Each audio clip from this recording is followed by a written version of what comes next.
I'm not a conspiracy guy as much, but when you look at the fact that our government, what they provide for the health pyramid and the food pyramid, and wild. I remember when the Bush administration passed pizza being indicated as a vegetable so that they could, so schools, right, that they have to have a certain number of vegetables on the plate, pizza would now qualify. Unreal. And it is so, that really just pissed me off. That's when I realized this game is rigged. It's rigged. Yeah. It's rigged.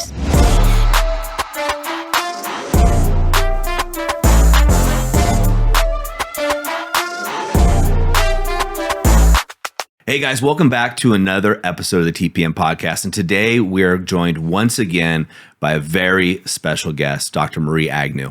So Dr. Marie Agnew is the owner of Shift Wellness, but more importantly to me, she is my doctor. So as you guys know, I have access to a lot of professionals all over the world, and Marie is somebody that I turn to whenever I have questions, not only for myself, but also for my family and their needs. She's become a trusted advisor and somebody that I lean on. And whenever I have anything going on with my health or questions around my health, she is the expert I turn to. Marie, thanks for being here. Yeah, really happy to be here. Yeah, I love having you here. So the guys that haven't seen you on the show before, perhaps, and guys, if you haven't, go back and look at those episodes. But give us a little bit of your background. I know you have about 30 initials behind your name and a whole resume, but give us a short little, tell the guys, hey, why should they be listening to you today? Sure. So I did my original medical training up at OHSU in Portland. And then I worked in critical care actually up in Seattle and went back to OHSU, got my master's and my doctorate there. And then I worked for a number of years in primary care and urgent care. And just like so many functional medicine providers, I felt really disheartened with the system in which I was working. So limited to about 15, 20-minute visits. I'd see 35 patients in a day. And the care I was able to give was really symptom focused, meaning I felt like I was kind of just giving people Band-Aids all day long, like really focused on the symptom, but not getting into the root cause of really why those symptoms were presenting in the first place. So I then kind of went on this search. I studied Ayurveda, nutritional therapy, became a yoga instructor. I was really kind of searching pretty far and wide. And then I found the Institute of Functional Medicine. And that was when I realized, all right, this is what I've been looking for. So it's very science-backed, very evidence-based medicine. And it's a way to really look at the body more as a whole and really how to look at the whole ecosystem in which symptoms arise from. Does that make sense? Makes sense to me. Yeah. So anyway, I got certified in functional medicine. This was back in I started that training in 2012 or so. And then I launched Shift Functional Medicine in 2019. So awesome. A little bit of a background there. Yeah, and you have a big move coming up as we film this right now. You're expanding your business, which is exciting. Yeah, it's exciting. Feels a little overwhelming right now, but it's all going to work out. Yeah. Well, a lot of the people that listen to this, these are business owners, mostly men. We do have quite a few women that listen to this show. When I think of functional medicine, I think of business, right? Yeah. So if I were to go in and someone was to hire me as a consultant and say, Doug, my business is not performing, I wouldn't just go into one section of the company and go, okay, let me just look at this one little section. I'd want to see the whole process, right? The whole user journey, the whole aspect. And that's why I think of functional medicine as you're looking at the whole container of what's going on. Exactly. I like to use the analogy of insomnia. If somebody's having insomnia, we are not going to just say, oh, take this supplement or change this one thing, but we want to look at many different aspects of that person's life to see, well, why is that insomnia coming out? Why do they have that symptom? Yeah, which is one of my problems that I've dealt with you. And we can talk about anything. I'm open book with these guys especially. And speaking of which, one of the other things, I'll go back to that. One of the other things I like is even before we actually hit record, we were just talking about, here's some topics that some of the men are asking for. And you said, you've always been an open book and very open to ideas, whereas other practitioners that I've talked to that are professionals are they're so in their zone of this is my philosophy and nothing else can go in here. So when I've talked to you in the past about things like the carnivore diet or other things that I was told by another professional that, hey, Doug, if you do the carnivore diet, we're done talking from a professional standpoint. And where you've always been very open to things. And before we hit record, you said, hey, look, I have opinions about a couple of these subjects, but I like to talk about science-based evidence. So I'm happy to give an opinion, but I really want the people I work with to be able to give them answers that are backed by clinical research and science. So important. Yeah. It's so, so important. There's just so much out there. Yep. And we were talking about this as well, is I recently invested. I've had these cold plunge type things for a long time, but I went all in and got, the $8,500 plunge at my house. And I've been doing the sauna to the plunge. And you were just explaining some of the benefits of that for me especially, but just the benefits with dopamine. Let's talk a little bit about that. Yeah. So with cold plunge specifically, it gives the body a really big dopamine hit. And dopamine is a feel-good hormone. So when people are craving things like sugar, carbs, sometimes alcohol, even sometimes more positive things such as, connection with their friends, good sex, all of that brings dopamine to the body. Yep. So the cold plunge is a really great way to give the body more dopamine. And you were describing how you notice when you are cold plunging regularly, you have less cravings for things like processed food, sugar, some of those things. And that's very typical. And alcohol, right? That's right. So for me, I found myself in a pattern. I had sleep issues since I was a teenager, really. Yeah. But I found coming back from a trip that we did, I found myself in this pattern of around 3 p.m. I feel like all my resilience was depleted. I was exhausted. And I would either crave sugar to bring that energy back. So I'd be like, all right, if I have coffee now, I'm up all night. So I'd want sugar. I would lean towards like dried mango and, try and do the quote healthier versions of sugar. A lot of sugar in that. It's a ton. Dried fruit. Or having a cocktail with friends, right? Drinks, beers with the guys. There's no shortage of offers to do that, especially in an area like what we live in. Oh, it's everywhere. It's everywhere. So I found myself in this cycle of there.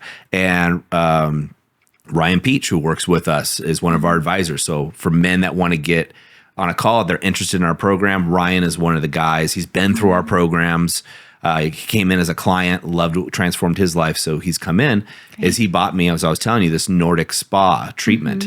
And so it was 20 minutes in an infrared sauna, 2 minutes in a cold plunge, repeat twice. And I got out of that. And I was telling you before, I had no desire for sugar, no desire to drink. I felt more alive than I've felt in a long, long time. Amazing. So that was probably a combination of dopamine. And then also we were talking about cold plunges are great for our parasympathetic nervous system. So sympathetic nervous system drive is when you are more in that fight or flight, go, go, go, high stress, coming back from a trip, your body's confused. So you're more in that sympathetic nervous system drive.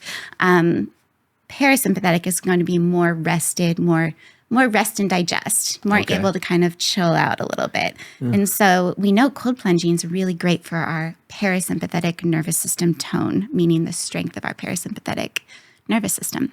That's awesome. Yeah. And combining the two, again, to your point, I felt very Zen-like, but I felt very vibrant, if you will. It's a great combination. It is. It felt amazing. So I went into that, and that's part of my practice now. It's so great. Yeah, cold plunging is really, it's kind of all the rage right now, but I'm all for it. I think it's wonderful. And there are a lot of, Swedish culture, a lot of kids take part in it as well. And you said your kiddos have been kind of jumping in the cold plunge. I think that's great. They have. My kids are 4 and 7, so I'll put them in there, and they're having fun with it. I've had one of our guys, John Oden, who listens to this, he built me a barrel cold plunge that I've used for years. Ooh, that's hardcore. It's a lot of fun. I used to do it daily. But what was new is combining 20-minute sauna cold plunge, 20-minute sauna cold plunge, because I used to tell myself I didn't have enough time. And so I would just do the cold plunge was more hardcore. So post workout, I'd drop right into that cold plunge for, 4 or 5 minutes. I'm all about it if I know there's heat coming afterwards. That's helpful. Yeah. Well, we'll get you out here. We have one that we put on their deck here at the ranch. Oh, nice. You got to smash the ice to get in, but because it freezes overnight. Quite icy out there right now. Yeah, but it's fun. What I thought we'd do is answer some questions. So I've asked some of the guys in our private community, what they would like to hear from you. And I got a lot of them were private messages that were sent to me as well as open messages. So these are men that have been through our program or going through our programs. And they just have some questions about themselves as well as their spouse. Does that work for you? That works. Okay. Well, one of the questions, I don't have to look at my phone because I remember this, because another person who didn't ask this who's very close to me, is a guy I've worked with for years. He's dealing with something similar, and that's how can we help the women in our lives, our partners, and maybe it's the people in general, but the women specifically that are going through chronic illness and don't seem to be finding the answers they're looking for in traditional Western medicine? Yeah, great question. So first of all, I would encourage them to consider looking outside of traditional Western medicine. And I want to say that in a very respectful way towards conventional medicine, because there's a time and a place where conventional medicine is wonderful. If I were to get in a car accident with my kids, I would not take them to a functional medicine provider. I'd probably take them to the hospital. Yeah. So urgent care, emergent care, I think conventional medicine really shines. But when it comes to more longitudinal conditions, so conditions that are more chronic, have been around for a while, and also looking at overall lifestyle, it really makes sense to work with a provider that is more functional, meaning looking at all the systems and how they interact together. So the first thing is, if she's open to it, I would encourage her to seek out a functional medicine provider. And a lot of times, a lot of patients with pretty severe illness, they'll have multiple providers on their team. So I would say, obviously, if you feel supported, stay with your current system of providers and add on a functional medicine provider. So with that, I would encourage them to look more at the root of what's going on. So oftentimes inflammation is playing a really big role. So doing a more systematic approach, looking at what types of ways are you feeling your body? How are your macros? Are you getting enough protein? Are you eating any foods that are more inflammatory to you specifically? And working with a functional provider, you should be able to systematically figure that out. Do you want me to go into detail about Yeah, I was going to ask you some follow-up questions on this. I always, I'm not sure what is too, in the weeds. So just shut me off if it's too much. Deal. But one of the ways we might do that is called an elimination food plan. So we're basically cutting out a lot of the more inflammatory foods from the diet. And we're going to do that for a period of about 21 days because science shows us that is about the half-life of many of the food antibodies. Once those food antibodies go down after we cut those inflammatory foods out, people oftentimes feel a lot better. So they're noticing things like, oh, my brain fog's getting better, or these headaches I've been having are getting better, or maybe their joint pain is improving. So at that point, we then reintroduce one food at a time more systematically. So every 3 days or so to see, do those symptoms return in any way? And then that is a clue that, all right, that food for you specifically is causing some inflammation. So that's one way to do it. There's also blood testing that can tell us about those antibodies, but the more gold standard is to do this elimination food plan. Yeah, and I did both with you. Yeah. And I'm going to warn the guys, don't do what I did. Marie said, Dad, try some of the foods. I'm like, I'm going to try them all. That doesn't give us a lot of information. No, it didn't. But this is why I think so many people have success from a diet like the carnivore diet that I see. And I know a lot of people that will tell me, Doug, I've lost my brain fog. This skin condition went away. And it's not the fact, in my opinion, and there's not evidence-based, that they're eating, the meat's doing it. It's the fact they've eliminated all the other crap that they've been eating. 100%. I absolutely agree with that. And with the carnivore diet specifically, that can be a really good reset. But then I worry about the microbiome. So basically the bugs in our gut. Anytime people are not consuming more vegetables or fuel for those bugs in the gut, the microbiome, sometimes their microbiome can become depleted. So that's where I would say, I would never blanket statement say everybody should be on a carnivore diet. Yeah. For some people, it really serves them. But we want to know, for you, what does your gut look like? And we can run testing to see that. Okay. Yeah. And for these guys that are, because I know that, I mean, this is they're a person, right? They're watching their person suffer. And do you often work with, or do you know people as a functional medicine doctor, do you work with other healthcare providers closely in tandem? Absolutely. Or is there a little bit of a cutoff of like, well, I don't believe what you're doing. You don't believe what I'm doing. No. We all should work together because we all can help, is my belief. We're just looking from different angles or through different lenses. I work a lot with health coaches. I work a lot with nutritionists. And then also sometimes people will have a primary care provider that's more in the conventional world. And we're happy to work side by side with them as well and kind of share notes, share what we're doing, and really support each other in our work. Awesome. I love that. Yeah. I think that we all want to help. I don't think there should be any, what's the right word, like turf fights. I don't think there should be either, but they come about. They do come about, unfortunately. But I don't believe in that. Yeah. Well, Yeah. I think you're probably more rare than not, unfortunately. That's too bad. That's Yeah. too bad. Did I answer your question though? Kind of circling back to how to support a partner who's really struggling. Beyond that, I would say just obviously like listen to what they're going through. I think a lot of times we can have kind of the tendency to try to fix and maybe playing that role of support, love, all those things, and not always trying to say, well, you need to do this or this or this. But, as a partner, I think we also need to just be that kind of listening ear, if that helps. Yeah, no, it does help. It's something we teach our guys. Most of the men that come through our programs are in they're businessmen. So they're used to problem, I will solve it, right? And a lot of times your partner's not looking for you to solve the problem. They just need a safe place to land and have a conversation. So would you recommend that if a guy's in that situation, maybe compassionately listen, going, hey, I was listening to this podcast. There was a doctor on there and she was talking about possibly other things. And I thought of you. Would you like to listen? Sure. Yeah, I think that'd be a good path. Absolutely. And to these women, if you are listening, and men too, everybody's struggling from chronic illness, please do advocate for yourself to have that root cause investigated. Because I hear often from people coming into the practice how disheartened they feel. They feel like there's really no way to find the root cause or to find answers about why this all came to be. And so I think continue to advocate for that process of investigation. And if you're not finding it with your current team, seek other people out. I think that's very smart. Yeah. You deserve to have that answer because that's where healing can take place. I agree. I love it. Yeah. So here's another question. So I'm just going to read it mostly as it is. This is about lubrication for women. Oh, boy. Yep, there we go.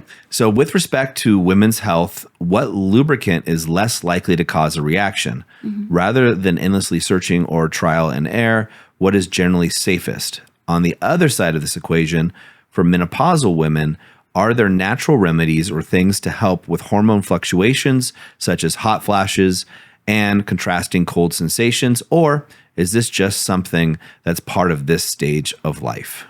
Great question. So I'll answer the first question first, the lubrication. So coconut oil. Coconut oil is natural, easy to come by. A lot of people, that works really, really well for people. If you are going to go for more of a marketed lube, make sure it's all natural, paraben-free is really important because sometimes some of those additives can actually cause skin reaction and inflammation. Hormone replacement therapy is phenomenal, and it's something that there's a lot out there right now, so I'll just try to make this short, but I'm sure many of the men listening to this podcast have heard of the Women's Health Initiative. So that was a study that was done in the 90s, scared a lot of people away from hormone replacement therapy. And basically the findings in that study have been debunked. So we now know that hormone replacement therapy is a lot more safe than we ever thought. And it's something that I find a lot of women feel just much, much better when they are having bioidentical hormone replacement therapy through perimenopause, which basically means the fluctuations that can happen up until menopause. Menopause is actually 1 day. So it's specifically 1 year after a woman's period stops. And then you have postmenopause. So that's after the period has stopped for a full year. And that is when a lot of women will feel those hot flashes, which is a decline in estrogen is one of the major reasons. Vaginal dryness is also due to a decline in estrogen. So lubrication and also estrogen therapy. Anytime we give estrogen, we're also going to want to give bioidentical progesterone. Why bioidentical? Because they're chemically different from progestin, which is a hormone given that's not bioidentical. The body will respond differently. So we know now from the science that more bioidentical progesterone is most important. So, yeah. And we were also talking, you and I were talking offline, there's a third element to this, whereas, hey, women sometimes just take longer to warm up than men do. Yes. And us guys get to remember that in all of our excitement to have fun, that women just need a little more attention, a little more time. Yeah, that foreplay is big. Yeah. And there's also this whole concept of, the gas and the brakes. And so this is from a book, Come As You Are. It's by Dr. I'm going to say her name wrong. Starts with an N, guys. They can Google it. So anyway, there's a whole chapter that I find a lot of my clients really get a lot from this chapter that talks about there's gas throughout the day. So things like having time in the day for self-care, maybe getting a massage or going for a run or whatever fills up her bucket, just having space in the day to do that. And then, eating well, moving her body, all those things we know that make us just feel better, those can be seen as gas. And then breaks would be maybe coming home from work to, a really messy home with screaming kids and no dinner on the table and, all the things that can really cause a lot of stress for women. That is going to make it really difficult for her to be fully present and energized to connect with her partner later on. So remembering foreplay is not just about the bedroom, but it can be many, many, many things before that. Yeah. And we've talked about this a lot in this show. And I'm going to remind the guys, because I need to hear things a lot, is Tim was working with a woman I know and was an intimacy coach. And he was with his partner. The intimacy coach asked us, Tim, when does sex start for you? Let's say you're going to have sex on Friday. When does it start? He goes, Friday? As soon as it's on the table, I'm ready. And he turned to Tim's partner and said, when does it start for you? And she said, Monday. Yeah, right? Good answer. It starts on Monday. And so for a lot of these guys that are calculating in their heads, if it starts Monday for Friday, you should do it Monday, Tuesday, Wednesday, keep that flame consistently going is a good way to move forward. Yep. That stuff is really, really big for women. It is. A lot of our guys have gone through the anatomy of arousal and She Comes First and a lot of books like that have been through there and some trainings. Great. And side note, I have to say, I don't think I mentioned this to you earlier. A good friend of mine actually is going through one of your programs right now, and he has found such healing. He actually was headed towards a divorce with his spouse, and they're in a much better place. So I love the work you guys are doing. Thank you. It's really impactful. Yeah, it's my legacy work for sure. I love these guys and what we're doing with them. And we are just opening up a program for non-business owners. Great. So by the time this is out there, that should be launched. And so we're able to help a lot more men through the same but tangential program to guide them through. Fantastic. Yeah. It's amazing stuff. And it's not me, it's them, right? Yeah. You can't do the push-ups for them. Nope. All right, got another one. You ready? Okay, I think so. Going through this, what's the deal with men's hormones? Like, how do we naturally keep testosterone levels where they need to be without doing anything crazy? Yeah. So I'm curious what he means by crazy. I don't know. So I would assume it'd be more than just testosterone therapy, but there's so much misinformation about that. So much misinformation. I was talking to some guys. I had the UFC fight. I had a couple guys over here. And in those conversations, one of the guys had mentioned, oh, that guy's probably just on TRT. And I thought about it, that was almost like a slap, not this guy's balancing his hormones. Right. So he had my interpretation, a negative connotation on TRT. What's your take on it? I think it's a phenomenal tool. I think when men can use it, when their labs show or their symptoms show that they are actually testosterone deficient or don't have optimal levels, I think it's a wonderful tool to use. I would never say, let's give this tool and take away all of the other foundational work that one should be doing. So weight-bearing exercise, eating a whole foods diet, getting plenty of protein, getting good sleep, all those things come into play here. And those all will support natural testosterone or more optimal testosterone levels. Things like heavy drinking, heavily processed food diet. I mean, I feel a little repetitive here, but those things really do hurt our hormones, males and females. So having a more balanced life in that way. Also, sleep comes into play quite a bit too. So being mindful of circadian rhythm, trying to get to bed at the same time every night, waking up for the most part, at the same time every morning, having a good sleep-wake cycle, getting daytime light, all of those things are really important. Well, I'm going to go out to side tangent, and I'll come back to supplementation and things like that. Yeah. But when we talk about sleep, because it's one of the things I think about a lot of time, what's your belief on setting an alarm to wake up in the morning versus waking up naturally? I am a big fan of the alarm. And then ideally, once the rhythm is strengthened, ideally one will start waking up around that time without the alarm. But what I like about the alarm is regulating how much sleep one is getting, and then also making sure that getting up at the same time and then going to bed again at the same time, that will strengthen that rhythm. And we're rhythmic creatures. I mean, our bodies just really like rhythm. So the more we can do to strengthen that, the better.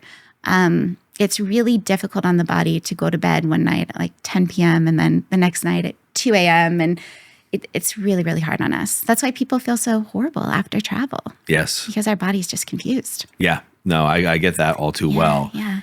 And I do hear from men sometimes and women, well, I do my best work at night. I'm a night owl, and that's when the creative juices flow.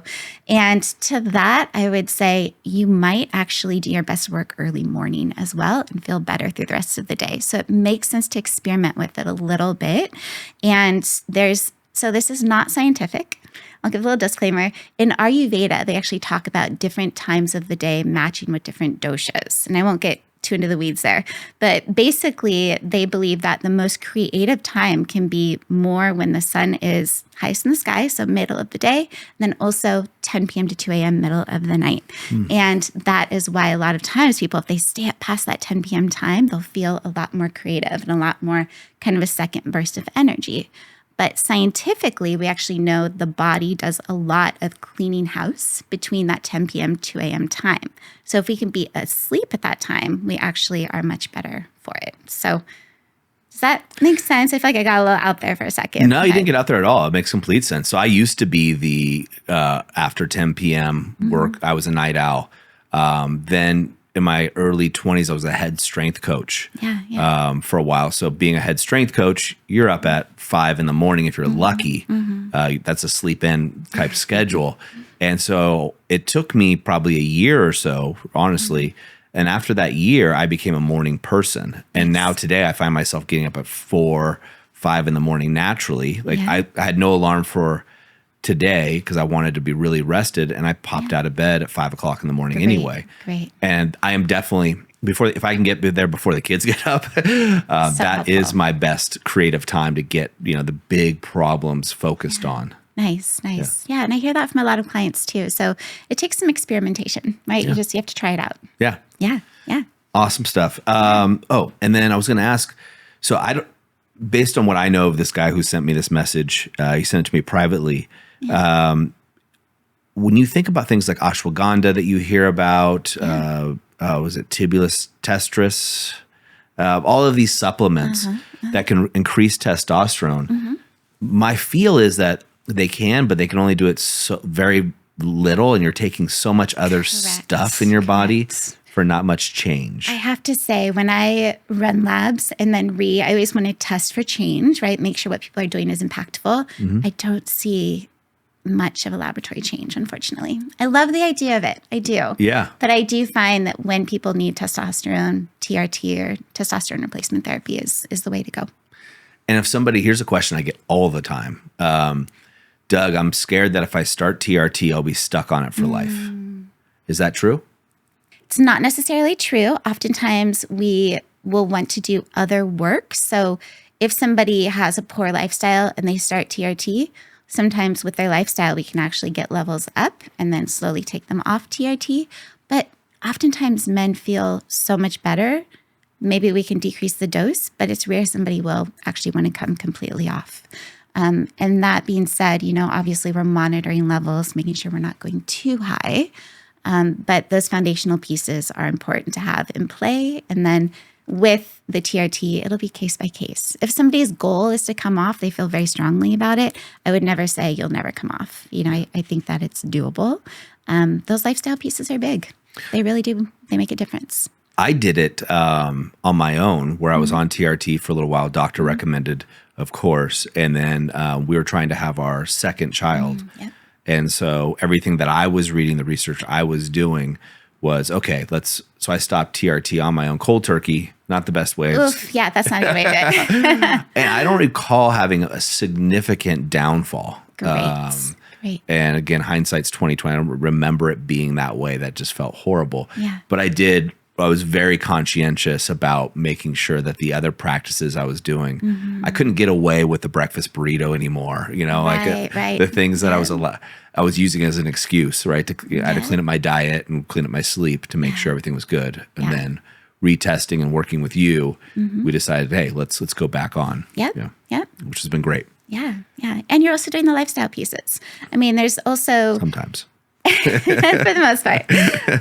There's also just the whole, I want to be careful to say you can never out-supplement a bad diet or out-supplement a poor lifestyle. I mean, those pieces have to be in place. It's just not a good approach to just give somebody an injection or have them take some pills because, I mean, lifestyle that's the most important thing. That's the biggest lever for us to pull.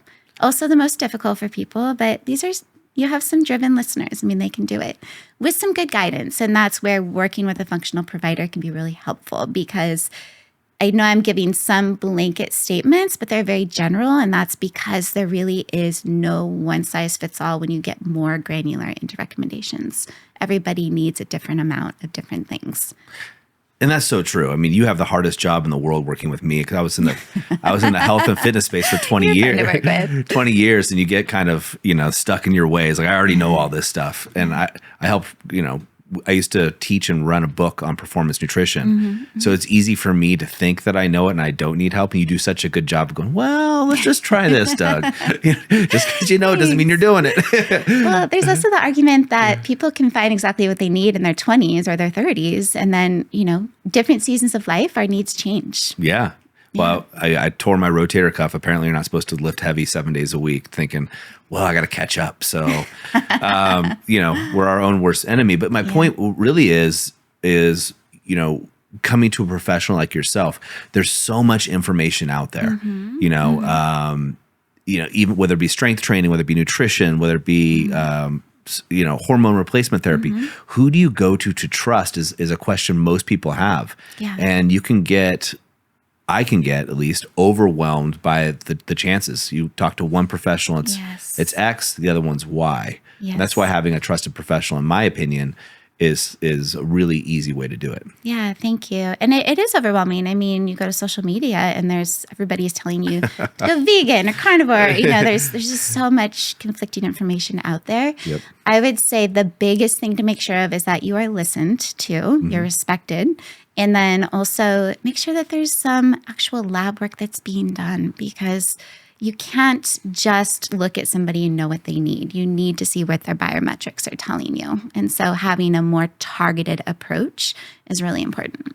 Yeah. And I don't know if we talked about this last time on the podcast or not, but one of my blood works came back and you're like, hey, we need to talk. Yeah. And it was you. And there was also I was actually talking to another doctor who was very well known. It's been on the podcast. Yeah. And you both had the same thing. You're both like, dude, if you go down this route, it is not going to end well. Yeah. Yeah. And that was eye-opening for me because it wasn't an opinion. It was like, here's what the data shows. If you don't start sleeping, reduce your stress, you're going to die. And you didn't say it that way. But I wouldn't say that, but it's important. I read into it. Yeah. Yeah. Do you want me to talk about what we found? Sure. Is that interesting? Yeah, I think whoa! I didn't want to go into that. No, I've shared what happened in my marriage with these guys to help them. I'm willing to share everything. Amazing. So, if it's the one I think that you're talking about, the cortisol awakening response, salivary cortisol. Yes. So we looked at Doug's cortisol level and cortisone. So cortisone is deactivated cortisol. Cortisol is a stress hormone, and basically, when you have too much cortisol surging throughout the days, running a big business, there can be a negative feedback loop that happens in the body. And so at the time, Doug's cortisol was basically flatlined, meaning there was no cortisol awakening response, which should happen in the morning. It should be like a mountain of cortisol. Hey guys, sorry to interrupt this episode, but the reality is if you are watching or listening to this right now, then you are looking to better yourself. And I applaud you. You're one of my people. And I want to give you the opportunity of taking massive action. So if you haven't joined the activation method yet, it's our flagship program. Do what thousands of other businessmen just like you have done and take action. Be one of the 1%ers that actually does the work and takes action. There'll be a link in the description that'll take you right to a page that'll just give you more information. There is no obligation. Just go check it out and see if it's a good fit for you. All right, let's get back to this episode. And it should slowly decline through the rest of the day. And yours was just straight across. So we needed to work on sleep, work on stress, all the things to get that more boosted up. And I believe we used some supplementation as well. We did. There's some good data behind just energy, cognition, longevity, all those things tied to that cortisol awakening response. And it's interesting. We talk about social media as well. You hear a lot about B vitamin methylation. Yes. Right. But they don't tell you why you need it. They just tell you need it, or people have a problem with it. And I remember when it was a wake up call for me. There's probably a reason I haven't retested, but because you did give me another test. I was talking about that today, actually. It's like 9 months ago. It's still on my desk, right where it shouldn't be. And there is so much information out there. Like one of my guilty pleasures is when I have a little bit of downtime, putting the kids to bed or something. My kids are scared. Once I want to be away from them. So if I'm too close to them, they want to play or just be near me. So I'll sit on the opposite side of the room, kind of stretch, but I'll watch TikToks. It's my guilty pleasure. My TikToks are all business, personal development, and health. And so I see so many of these people out there telling you, like, to your point, hey, you need to work on your cortisol levels. Hey, you need to have supplement B vitamins, or you have no methylation. So there's this one secret test you need to pay 10 grand for to get. There's never one test. I know. Well, exactly. So that's why it was so interesting to me. And most of the men coming to our program haven't had any diagnostics done ever, unless they've had to go do something for a doctor, let alone an executive type health screening. And what I found is, just like in business, you need your diagnostic tools. When I saw those results from those labs and other blood work, the last blood work we had, you said, hey, your testosterone is lower than it should be. We need to discuss what's going on here. Yep. And there was a very real reason for that we talked about. But it's so important to have those diagnostics, just like in business. It's so important. And I would say beyond what's typically given in conventional medicine, and again, I don't want to talk down on conventional medicine, but the training of more conventional primary care providers is let's look for the big things that are wrong, not let's actually cast a broad net and look to optimize where we can. So a more conventional provider might run, just a basic lipid panel where they're not looking at the more advanced markers that we now know are very important. So I'll go off on a tangent there. So things like ApoB, LP(a). So those are markers I would ask for your PCP to run next time you have a lipid panel. They're not looking for inflammatory markers. They're oftentimes not checking a vitamin D level. They're not looking at fasting insulin, which tells us about your blood sugar.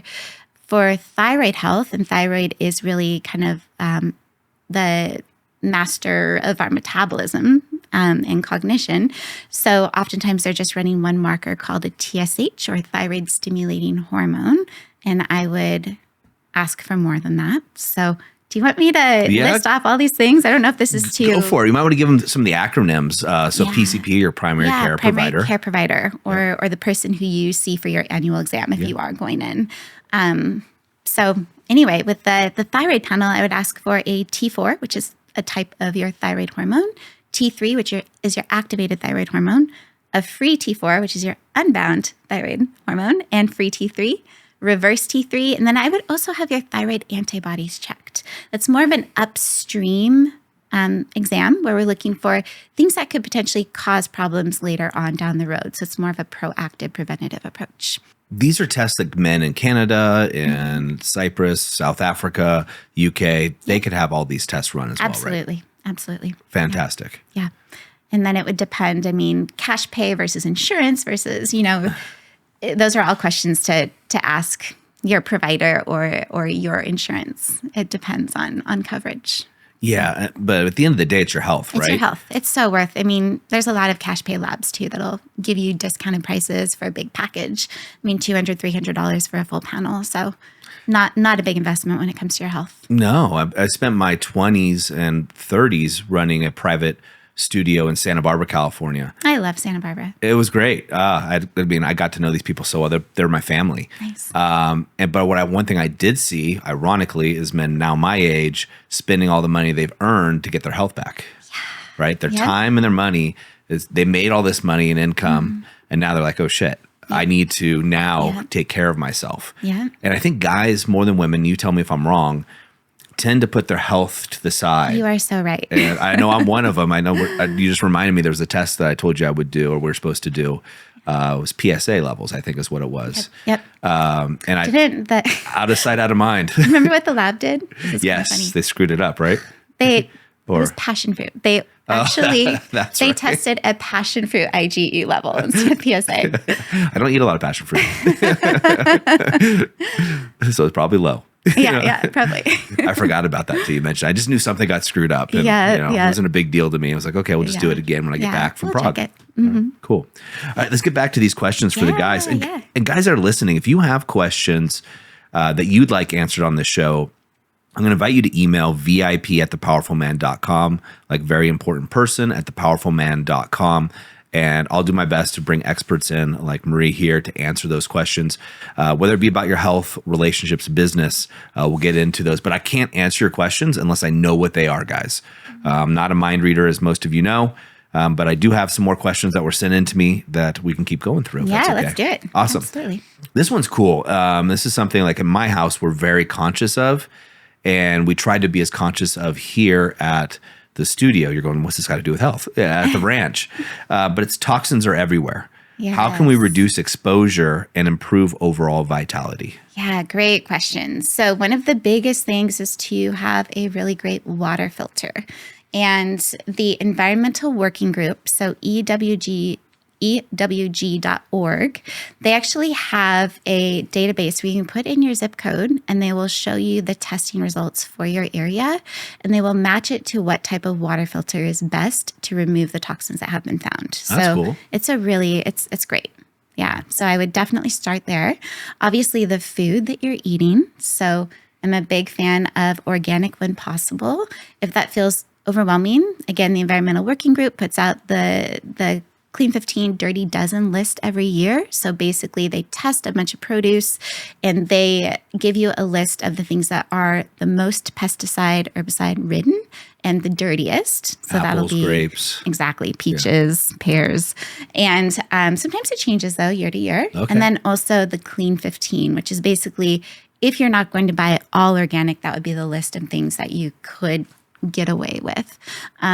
Trying to make sure that as you read food labels, and everybody should be reading the labels of the things that they're eating, the things that they're giving their kids, being able to pronounce those words, understanding what actually is in the food, avoiding things like food coloring. It is really disheartening. So I have a 8 and a 10-year-old, and it's wild how much kid food just has crap in it. Just food coloring, things that we know are inflammatory and horrible, and it's in food that's also packaged as healthy. You know, they try to greenwash it, meaning make it look healthy, but it's really not when you start reading the labels.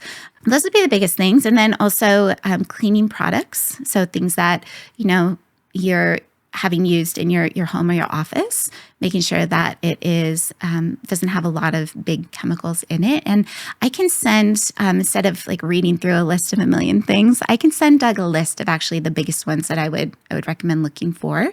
So you can maybe disperse that out if people are interested.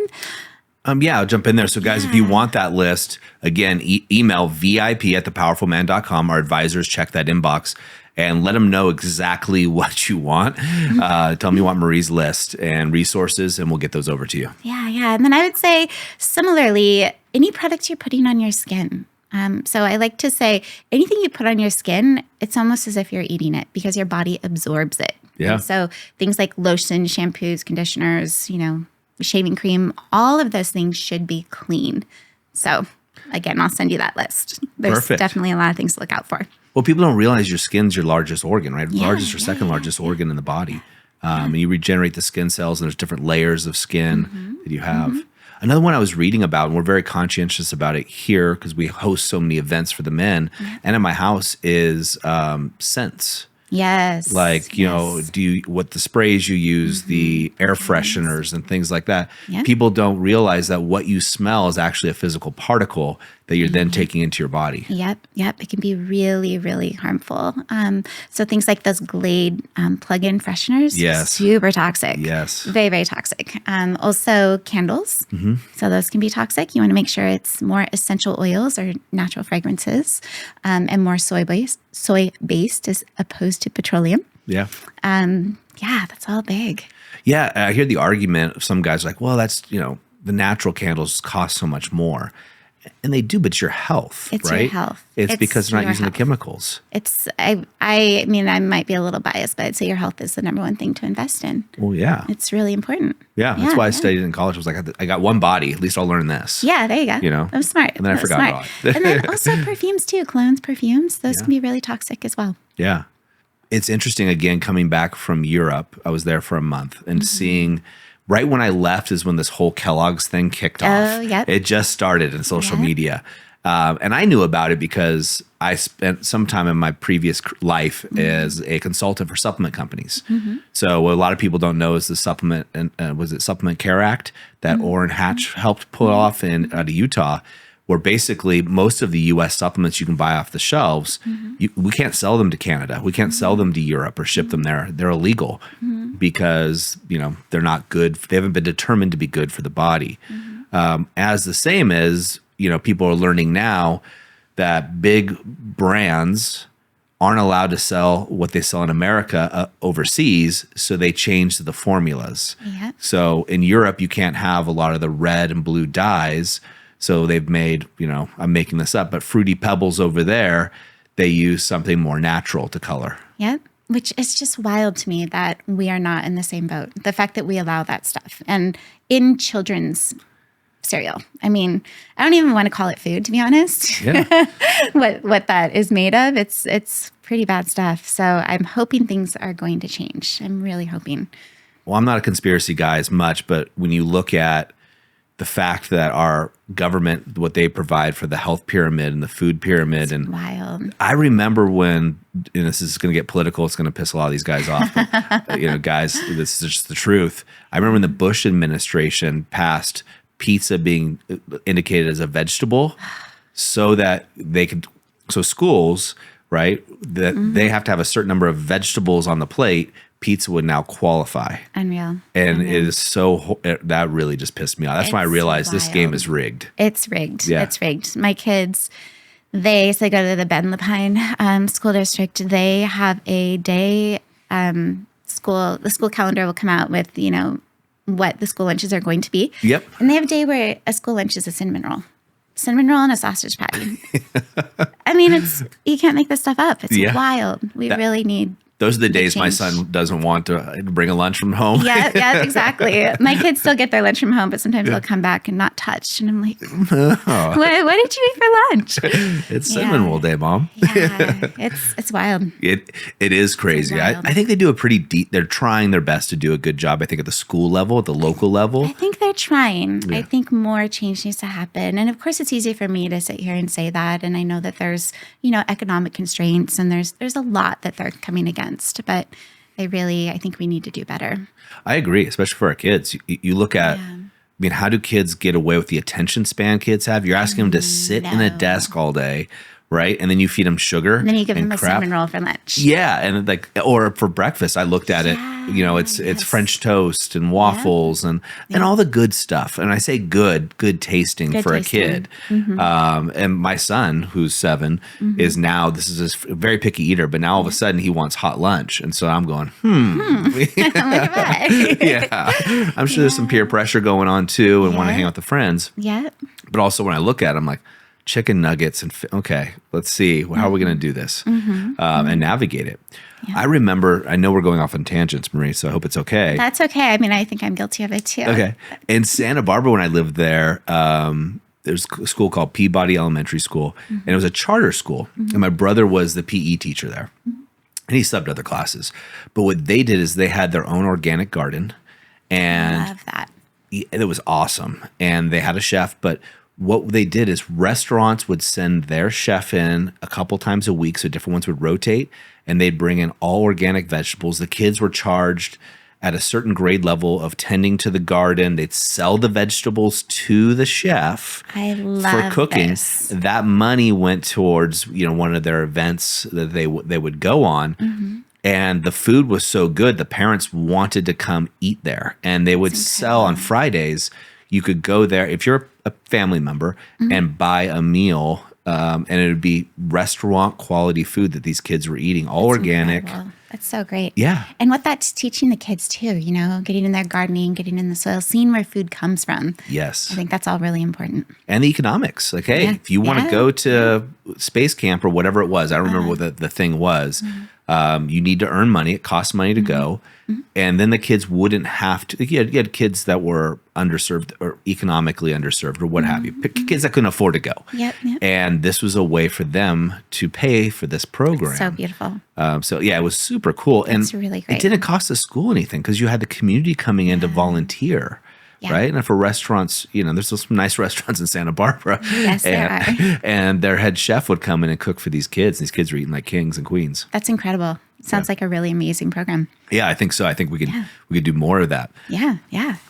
Getting back to some of these questions as I come through to keep us a little bit more. Thanks for sending in questions, you guys. Yeah, these guys are awesome. I didn't give them much time. And so I apologize. I'll get better at that, man. So yeah, in your opinion, what's the secret to staying youthful and energetic as we get older? Oh, man. Starting to feel like I'm a broken record here, but really the foundations of health. Okay. So good sleep, that's foundational. Making sure that you're fueling your body well. We know there's a lot of research about the importance of protein and amino acids, getting adequate protein.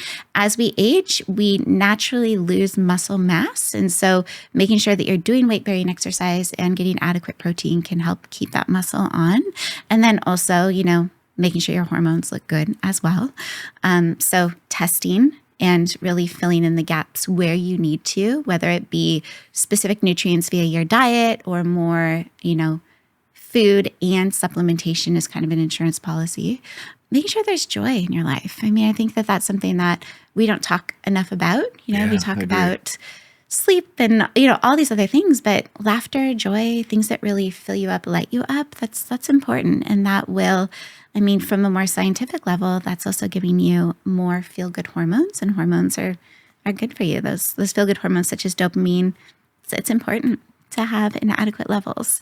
I might answer your question. I feel like this is all very vague, but I would say at a more like granular level, working with a provider who's actually casting a broad net, looking at different biometrics so you know that you're doing what you need to keep levels where they should be, whether it's your lipids, ApoB, Lp(a), looking at heart health, inflammatory markers like homocysteine, highly sensitive C-reactive protein, iron levels, thyroid levels, really getting a good workup and then working to get levels to optimal range where they should be, on top of eating well, exercising, adequate protein, hydration, joy, all those things. Love it. There are so many comments on that.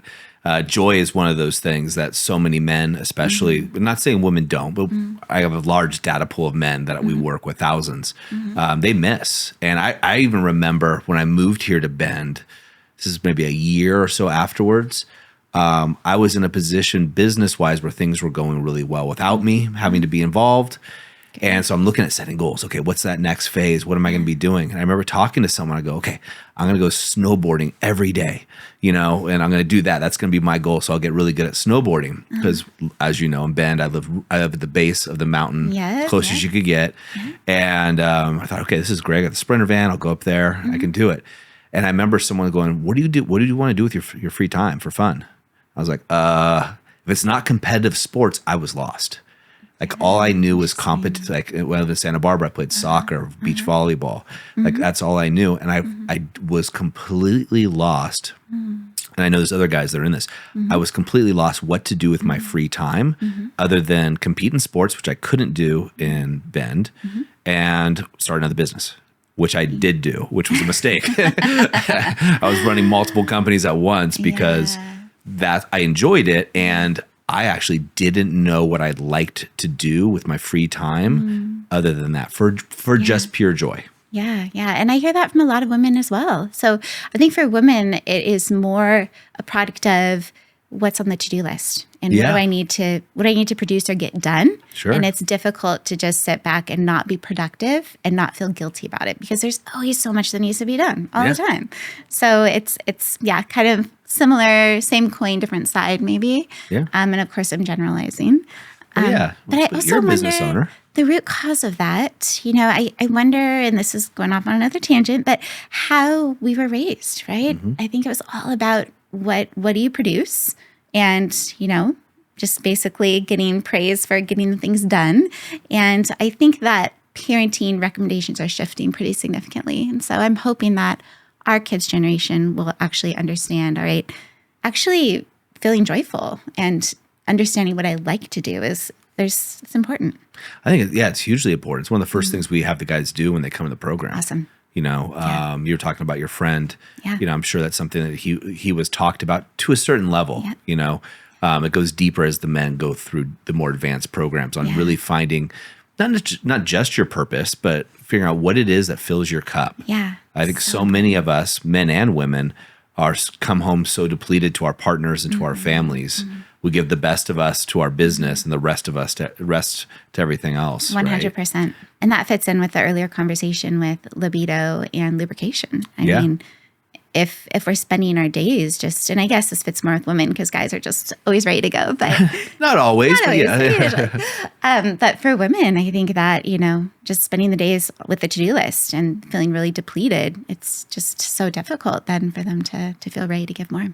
Yeah, especially with, again, women in masculine roles. Yes. Right. Yes. How do you allow them to slip into their femininity? Yeah. It's something we teach the guys. There's a lot of methodologies that we use, but as an example, and this goes into health, in my opinion, but if their woman is in a masculine role all day, like you manage a business, right? So you have to be in that area of management. You're running finance, you're running all of these things.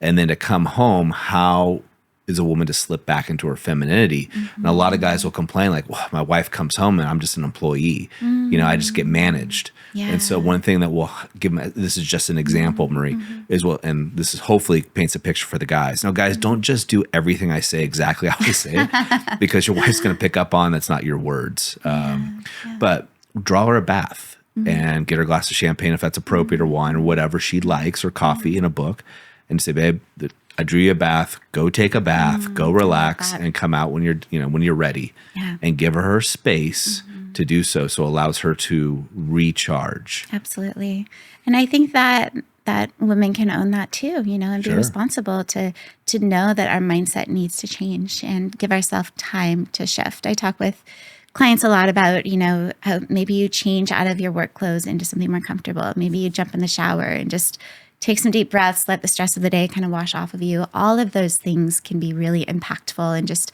being in a different headspace. Yeah. Yeah. We teach the guys the same thing. We teach them a decompression routine that they do. Important. Everybody talks about morning routines, but people don't talk about, very rarely, decompression or evening routines. So true. And I think they're just as important. Very, very important. Yeah. I love that you're teaching people that.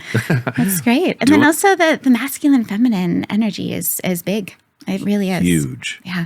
And most people haven't been introduced to those concepts. Excuse me as I grab these questions, but it's just as much part. So what happens, Marie, for a lot of our guys, as you may know, is they're great men, like your friend, I'm sure, and their wife becomes unhappy for whatever reason, or they think they do. So they go, okay, I'm going to make her happy. So therefore I'm going to clean the house like it's never been cleaned before. And they're doing it as to get praise. Yeah. And that's palpable. And they do it time and time again. And so eventually they become more in their feminine than it's naturally used to. Thus their wife has to become more, because of polarity. And her masculine than she's used to. Yeah. And now you have an unbalanced version. Yeah. And really what we do is we teach these guys how to get back to their true essence, which then puts harmony back into the home. I love that. Yeah. Yeah. That's powerful work.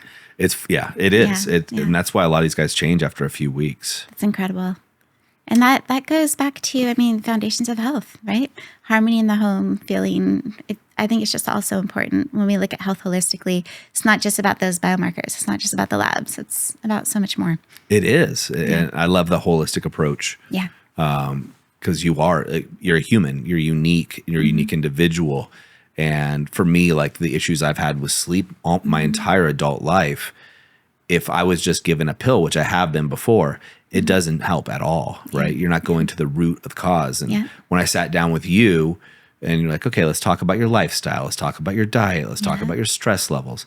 And one of the things I really enjoyed in our conversations is you weren't like, okay, this is bad. You cannot not do this anymore. It was like, hey, why don't we reduce this area, see how that works, then check back. And then maybe if we add some vitamin D here and some other things, we can get things back in balance. And it was a very approachable approach, if you will. Thank you. I think that's important because it needs to be doable. Yeah. You know, if we give people a list of 20 things to do and ask them to change overnight, nothing's going to happen. So, or at least not for the long term, right? Yeah, exactly. It's not a habit anymore or a lifestyle. Yep. And I think that's what a lot of us look for. Like, you know, one of the things I want to ask you is a blanket question, which I know is going to put you on the spot. But okay. a lot of the guys are, you know, if we talked about the question about vitality. Yeah. There's certain things that you listed off they could do. And everybody's like, okay, well, what's the pill? Right. So one thing that will make all the difference. Yeah, if I just do this one thing, because I think most people know okay, if I want to lose weight, I eat less, I exercise more. It can pretty much be that simple for most people. But we start getting caught up in the, you know, how many international units of vitamin E do I need, and Grams of protein. Yeah, and all the things. Yeah, and we get caught up in that, and so it's analysis or paralysis by analysis, if you will. Yep. So going off that, with that disclaimer, if you were to say, hey, if you could do these 5 things, guys, if you could start with these 5 things to protect your wellness today, bring back that vitality, if you will, because everybody wants to feel more vital. Not everybody wants to do the things necessary to do so. What would be those 5 things that you think that the men listening to this could do for themselves and for their families? Yeah, 5 things. All right. So I would say number 1, make sure that you're moving your body regularly. And we can go into, you know, I could definitely get into the weeds with that one because the recommendations will be different for every different person. But body movement is so, so important. Get your blood moving through your body. Yep. And then, you know, of course, you can always optimize from there, but just moving your body. Second thing, I would say stress management / sleep. Can I do like a 2-for-1? Sure. We'll give you a 2-for. Okay.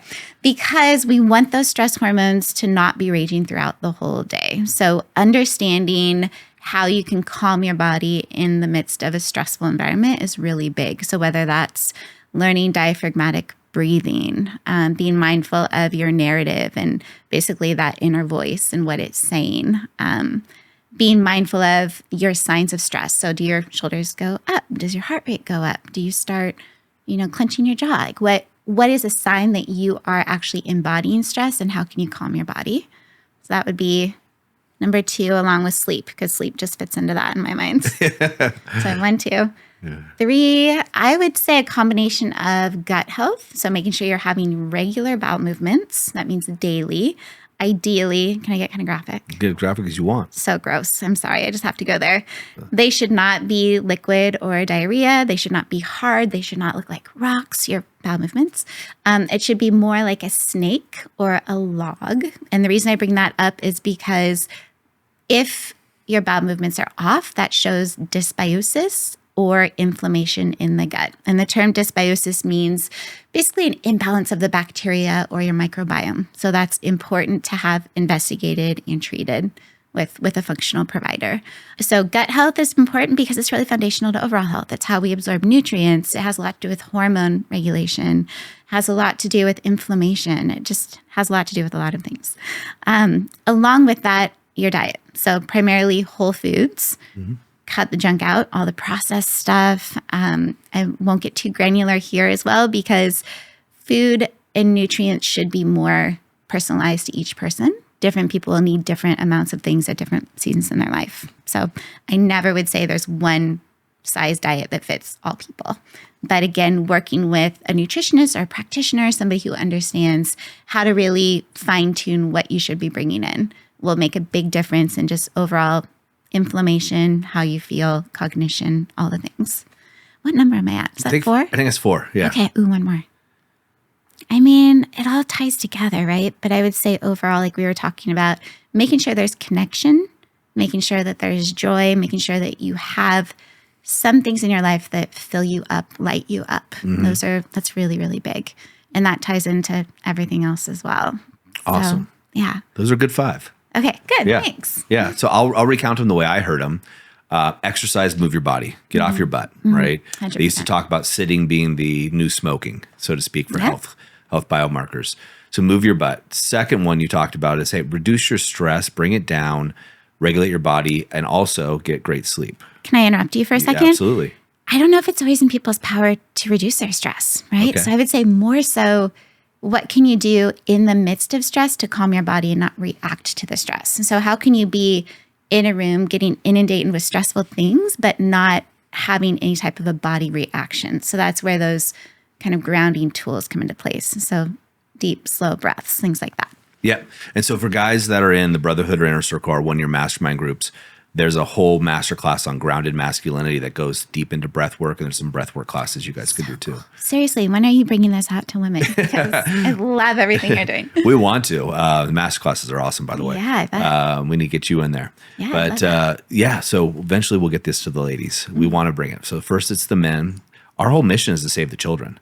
So our mission statement is, our goal this year is to save 25,000 children by saving their fathers first. Amazing. Right? So give these, you'll love this. I get emotional about it because we have a clients wins channel on Slack where we post every day. People are posting, like, guys in the community share something and we post it. And so often there's these guys who are just so disconnected and lost, right? They feel like just a paycheck or what have you, and they're disconnected from their kids. And so you have kids as old as 46 years old to kids as young as newborns almost that have no connection with their father. And we get these messages from the dads really going, now I can sit down with my 16-year-old daughter and have a relationship. And I've screwed up in the past, but I'm going to be here every day to prove to her that this change is real. And it brings tears to my eyes when because I get to see these men go through this metamorphosis and they come in to save their marriage, but really it's just so much more. That's incredible. So impactful. I mean, and then you think about how those children will change for future generations. That's beautiful. Yeah. Yeah. And then we'll work with the women to bring the women into the families. Love it. Yeah. We'll get there. We'll get there. So we have move your body. We have sleep and regulation of stress, I'll call it. Is that better? Yeah. I mean, how do you feel about that? I guess in my role, with the time that I have with people, I feel like it's not as impactful for me to say, well, just stress less or have less stress in your life. I feel like people would kind of roll their eyes and be like, yeah, that's helpful. But, really understanding that you can have stress coming at you, but you don't have to react. That's what we teach the guys. Awesome. Yeah. We use an acronym called DEAR. So most men are in DEAR mode, and it's they defend their actions. They make excuses for their actions. They over-explain, and the R is for react. Yep. So a triggering event would be something most people would probably know it as, like, your wife is triggering you and I didn't do this. I didn't take out the trash because whatever. And it's that reaction. So we teach them how to regulate their autonomous nervous system. Autonomic. Thank you, autonomic. Yep. It's been a long time since I've been in physiology. But that's what we're teaching the guys so they don't get triggered. So I agree with you 100%. Yeah. I also don't know if most guys would recognize right away, I have to regulate my stress. What does that mean? But I'm with you 100%. You can't always change your environment, right? And nor do you want to, per se. It's your perception of that environment, I think, is a big differentiating factor. Yeah. To make it less overwhelming, just because I want to make sure people have some takeaways, instead of having to worry about all the big pieces, just notice, all right, how do I know I'm stressed? Maybe take a moment and just think about what are some signs that I have, and they'll be different for each person. And then pick one tool that maybe can ground your body. And for a lot of people, the easiest tool is just our breathing. 100%. Just slow that breath. If you can step outside, even better. Yeah. People can't always do that, but just slow that breathing down. Yeah, it's a good way to know that if you're stressed, if you're holding your breath. Yeah. Yeah. Right. All right, so we got that. The next one, I think you said, I'm going to try to do them in order the best I can, was gut health. Yes. Right? Taking care of that. So big. Yeah, there's a lot of research that's come out, right, if I'm not mistaken, that it's actually the microbiome in our gut that is actually affecting our moods, our thoughts, and our patterns of behavior. Yeah. So you're talking about the gut-brain axis. It's actually believed that, or in the scientific literature, 80 to 90% of the serotonin secreted is actually secreted in our gut. And serotonin is really that feel-good hormone. So a lot of times when people go to more of a conventional provider with symptoms of anxiety, depression, oftentimes they'll be put on an SSRI pharmaceutical, a medication that is meant to increase serotonin in the body. But sometimes really just treating the gut makes a really impactful difference for people. And disclaimer, I'm not saying stop your SSRI. Talk to your doctor about that. But, it's important to, again, look at the body and look at all the things. So the gut's making the decisions for us. The gut's making the decisions for us. So it's not me that eats the cookies. It's not you that makes it. It's those bugs in the gut. Yeah, I'll let my wife know. But something that also can explain that, if we have candida, that's one example. If we have candida in our gut, oftentimes we'll have a lot more sugar cravings. And so that's an example of how actually you would have more cravings for cookies, depending on your gut microbiome. Yeah, I love it. You can blame somebody else. My thyroid's also. So it's 3. The fourth one you said, oh shoot, now I'm going to get. So I think I put food with the gut. You did. And that probably should have been 2 separate ones, but so put them together. Eat your healthy food, whole foods, get away from packaged junk food. Yep. There's a great app also. And maybe you turned me on to this, and I want to share it just because, some of the men will look at it. Because we talked about the kids. It's Yuka, Y-U-K-A. Yeah, maybe it was you that turned me on to that. Where you can take pictures of packaged goods or any other foods, and it can tell you a rating based on their scale. Is this good or bad for you at different levels? So, for example, you guys have Ritz crackers, right, in your cupboard or what have you. You take a picture of this or the barcode, it's going to show you the Ritz crackers, tell you what's in it that's not good for you, but it also gives you an alternative, which I really like. So it's not saying don't eat crackers, but maybe you want this extra stuff. So a little something that guys can put in their back pocket. Yeah, it's a great tool. Definitely. All right, so we got food. What was number 4? Number 4 was hormones. Okay. I'm just such a hormone fan. I feel like they are just so impactful, and there's so much that you can do to basically optimize and work with hormone health, especially as we get into our 40s, 50s, 60s. There's just a lot there. So again, getting some good data and then working with somebody to optimize hormones. Awesome. So 4 is hormones, and 5 was find something to fill your cup up, find some joy in your life. Yep. When we were talking offline, you're a big surfer, so. I don't know. I enjoy getting out there. I enjoy flailing around in the water. Spoken like someone who's probably pretty good. I would not put it that far, no. All right. But I mean, that's an example. Like you go out and you seek joy. It's really fun. Yeah. So guys got to find something that looks like that for them. Yes, very much so. Awesome. Well, it's been so awesome again having you back at the Ranch and Being podcast. Yes. And we'll get you more. So, gentlemen, if you would like the list that Marie has, then go ahead and again email vip@thepowerfulman.com, but also send in your questions. And I'll encourage you, if you're looking for a healthcare provider, Marie's the person that I've chosen. And I've had it's not to put anybody else down, but I've had the benefit of being in this space and knowing some of the best of the best. And Marie is one of those people. And that's who I trust when I go to. So I will definitely put her information down in the show notes. But if for some reason you're getting this in a clip or something, again, just email vip@thepowerfulman.com and ask to be put in touch with Marie. And we'll get you all of her contact information. Her and her team are absolutely top notch. And what I want you to get out of this, guys, is 1, it's got to take care of your health. 2 is this trickles down to your family, right? And I say this often, but most men, if I asked you, if an intruder came into your house, would you risk your life to save your family? And 99, if not 100% of you guys are going to say, absolutely. Well, there is an intruder in your house, right? And it could be your family's health at risk. So are you going to do what's necessary to get out there and be that person who is advocating for your kids, advocating for your wife, and advocating for yourself to regain your health? It doesn't mean you have to be a cover model. You don't have to be on the cover of Men's Fitness or any of that unless you choose to be. Then good for you. But it does mean doing steps to actually have more vitality in your life, right? We need more great men like you out there leading your families and leading your children. And I do for my family as well. So make sure you're taking those necessary steps. And as always, as we say, in the moment of insight, and there were a lot of insights that Marie gave, I wish I was taking notes during this. So go back and listen. In the moment of insight, take massive action. And we'll see you next time on the TPM show.